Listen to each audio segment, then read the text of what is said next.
Tituba the Halloween Witch. Written and narrated by Dr. Tamara Pizzoli. Illustrated by Elena Tommasi Ferroni. The women of the Bliss family were known far and wide to be witches. It had been that way for centuries. They were descendants of the great ancestor Tituba, one of the first women to be accused of witchcraft in Salem, Massachusetts in the 1600s. Over the next 400 years, each of the Bliss women had been named after a goddess, and each held an extraordinary talent or gift.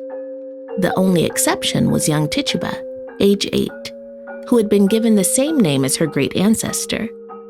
At her birth, it had been foretold that she possessed not one, but two gifts: truth and words. It was the Bliss family's tradition to hold an annual family reunion on the day of the fall equinox. This happened every year at young Tituba's great-grandmother Asset's residence. Cousins and uncles and aunts and friends came from far and wide to mix, mingle, and reconnect with relatives. "There's so much bliss in this home," her great-grandmother would laugh. Relatives came from Georgia, Texas, Brooklyn, Barbados, Grenada, Benin, Nigeria, Brazil, Haiti, Venezuela, and North Carolina. By day, the family reunion appeared to be one type of event, but by night it was a different story altogether. The men and boys were excused from the festivities, and the Bliss women got down to their mystic business, which included the task of selecting a Halloween witch from among them. Now, the Halloween witch is not at all what most people have in mind when they hear the term. In fact, a new Halloween witch is chosen yearly from among the Bliss women as one of the safekeepers of great ancestor Tituba's secret chocolate recipe. On this particular night, in late September, the recipe, along with ancestor Tituba's broom, were to be bestowed upon young Tituba. "Will I be able to fly with the broom?" young Tituba asked her mother excitedly. "Of course not," her mother Isis chuckled. "It's a symbol to remind all witches that life is a game of strategy, wits, and guts." As the Bliss women and children gathered around great-grandmother Asset, the elder spoke of the importance of routines, rituals, words, and intentions. She began, "The story of the Halloween witch is really one of conquering fear and being resilient.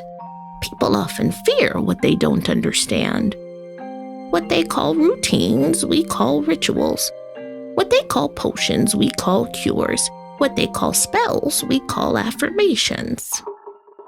She continued, "For generations, we tried hopelessly to live in our truth and convince the masses that their ideas about witches were wrong. No matter what we tried, our businesses and livelihoods were constantly attacked. We were harassed and shamed. They said we were breaking rules and laws, but the truth is, they were after ancestor Tituba's chocolate recipe. Over time, the Bliss woman learned there is no point in explaining who you are to people who want to misunderstand you. Our only hope in recent years has been to practice our craft silently while living and thriving amongst the others."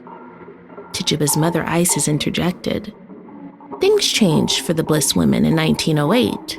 That year, your great-great-grandmother, Nua, invested in herself and her family. She opened a novelty candy shop called the Witch's Wood.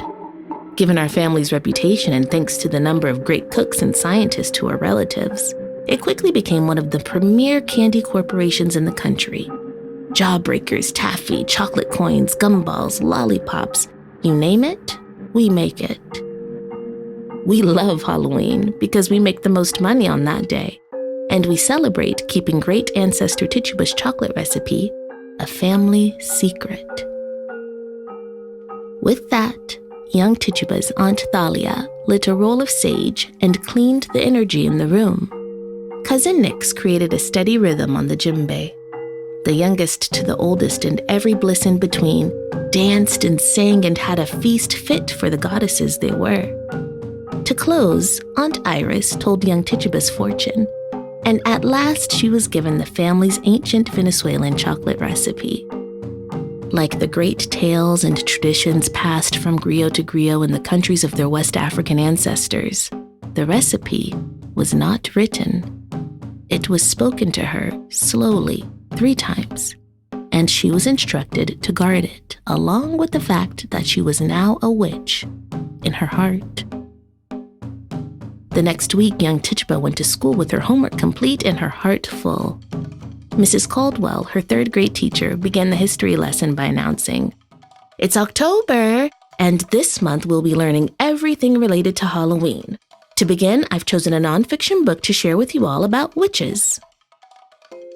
As Mrs. Caldwell began to read aloud a book entitled The Truth About Witches by C. Winterpooper, the hairs on the back of Tituba's neck stood at attention. Each line of the book was more inaccurate and offensive than the next. Mrs. Caldwell slipped on her reading glasses and started. "Witches are horrible, terrifying humans. They are dishonest and are easy to spot because of their dreadful perfume, which has the scent of insecticide." Tituba became shifty in her seat. Mrs. Caldwell continued, "Witches wear all black, have pointy shoes, and stringy hair, and they are prone to eat children." At that point, Tituba could not keep quiet. She sprang from her seat and cried, "That's not true! I'm a witch!" The entire class gasped, except for Mrs. Caldwell, who said, "That is a fascinating revelation, darling. Now please sit down so I can finish the book." It has been said that honesty has its price. Well, there was Hades to pay for Tituba's outburst. At recess, she was bothered and questioned and teased and bullied relentlessly by most of her classmates. That afternoon, Tituba returned home drained. "What's wrong?" her mother asked. Tituba tried to speak, but instead her eyes welled with tears, and she began to sob. In between deep breaths, Tituba told her the truth, as her mother gently brushed away the tears streaming down her face. "I know I wasn't supposed to tell anyone that I'm a witch, but that book was so terrible, and before I could even stop myself, I said it. And now everyone is making fun of me and calling me a witch." Her mother sighed and waited a few moments before replying. "Tituba, today you learned the power of words, both written and spoken. You may not be able to change your schoolmates' minds, but you can continue to stand in your truth." She took her daughter's face in both of her hands and lulled. "Chin up," with a smile. "Remember, my love, it is not what people call you. It is what you answer to." The following day, Tituba approached Mrs. Caldwell with a request. "I'd like to make a presentation to the class," she began. "I'd like to talk about witches." Mrs. Caldwell smiled and nodded in agreement before responding, "Sure thing. Let's schedule it for the morning of Halloween." All month, Tituba prepared for her presentation to the class. She gathered photographs, interviewed family members, and wrote down what she wanted to share and why. "Spelling is a spell," her mother would say gently as she wrote. Honor your words by spelling them correctly and writing them neatly. Soon the 31st of October arrived. At 9 a.m. on the dot, Tituba was set to speak to her class. She decided to name her talk, The True Story of the Halloween Witches.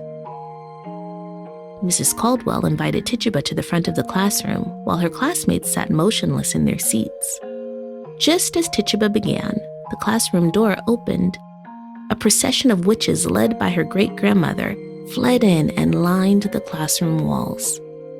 Tituba stood proud and speechless as her great-grandmother Asset stood in the middle of the classroom floor and spoke.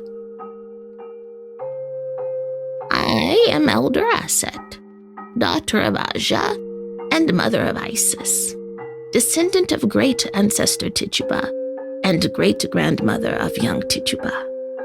We all stand here today in support of her. I wish to share with you some family lessons we've instilled in young Tituba that may be helpful for some of you. She placed her arm around her great-granddaughter and continued, Feel not the need to explain yourself too much to others, for actions speak louder than words. It is not what they call you, it is what you answer to.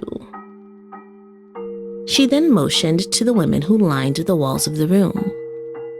We are all women of the Bliss family, and we are all proud witches. Great-grandmother Asset finished by saying, We have never shared our secret for great-ancestor Tituba's Venezuelan chocolate. We have, however, brought a sample of it for each of you to try.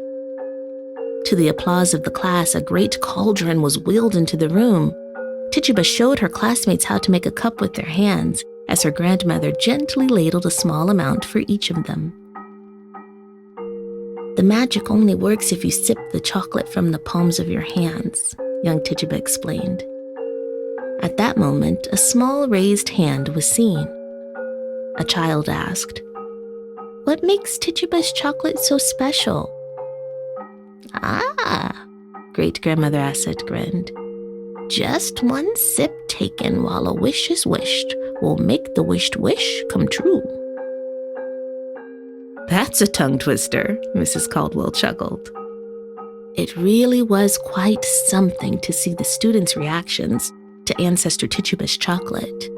Cecilia, who had been so cruel to Tituba at recess just days earlier, said thank you quietly and wished aloud for her father to be more kind. Loretta, who'd called Tituba a list of unkind names the same day, apologized and said she wished her family had more money. Some of the children slurped the hot chocolate right down without even bothering to make a wish. Others refused it altogether, unsure of what to make of it all. Much like the fate of great-ancestor Tituba, whether or not the hot chocolate's powers granted the children's wishes is unknown. What is known is that the witches of the Bliss family continue to thrive. They sell candies and sweets, potions and poems, music, art, dance, teas, and, of course, tales, like this one, on Halloween and the other 364 days of each year. Copyright 2021 by Dr. Tamara Pizzoli.